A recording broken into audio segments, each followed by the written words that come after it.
Satu, dua, tiga. Okey. Jap. Acik jap Penat Acik. Ha? Nak video ke gambar? Dua-dua. Acik Okey, dari mana video. ni Acik? Sungai besar. Sungai Besar telah di Sol. Acik nak makan dulu tak? Burger nak makan? Baliklah. Oi, balik mana Sungai Besar? Oh. Saya dah order makanan, ingatkan nak biar Acik makan dulu ke? Nak boleh penat dah malam. Saya bawa kan. Tunggu. Boleh. Tak apa, boleh. Terima kasih banyak lah. Sama-sama.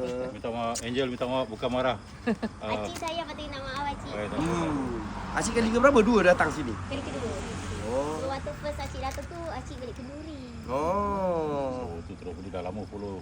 Yeah. Follow Ijam punya ni. Alhamdulillah. Godaan kuat sangat. Ya.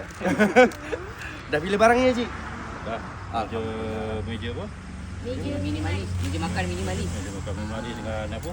Sofa. Kanisa. Oh, alhamdulillah. Tu yang nak. Nak Oh, nak kenduri. Boleh. Dah barangnya semua dah checking tengok Boleh. Saya cakap Bali. So tadi pun satu tadi voucher tu voucher satu penginapan tu. Oh. Kalau boleh nak anniversary nanti saya nak ni. Oh, lock tarikh awal. Boleh. Betul, lock Tapi tarikh awal. bulan 12 pun. Bulan 12 ni. Oi, tak sempat 12 depan lah macam tu. Bulan depan lah. Bila yang dah siap pun tak apa lah. Oh, boleh insya-Allah tengok macam mana nanti. Nak pergi jual baru on the way tu saya singgah lah. Oh, insya-Allah. Boleh insya-Allah tengok macam mana. Okey. Terima kasih banyak. Jom Acik, So, saya minta jual maaf. Acik. Terima kasih banyak.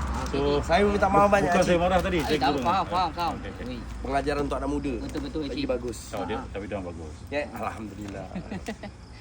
Saya tak tinggi suara tadi kan? Tak, Acik. Acik baik kok. Acik cool lah. Acik cool lah. Jadi Acik datang seorang-seorang. Okay, tak. Oh, Acik seorang. Bos, terima kasih bos. Okey ni, terima kasih banyak ni. Hati-hati. Okey, kita dah banyak ya. Minta maaf gurau-gurau. Tak ada masalah. Hati-hati. Cari kawan kita tak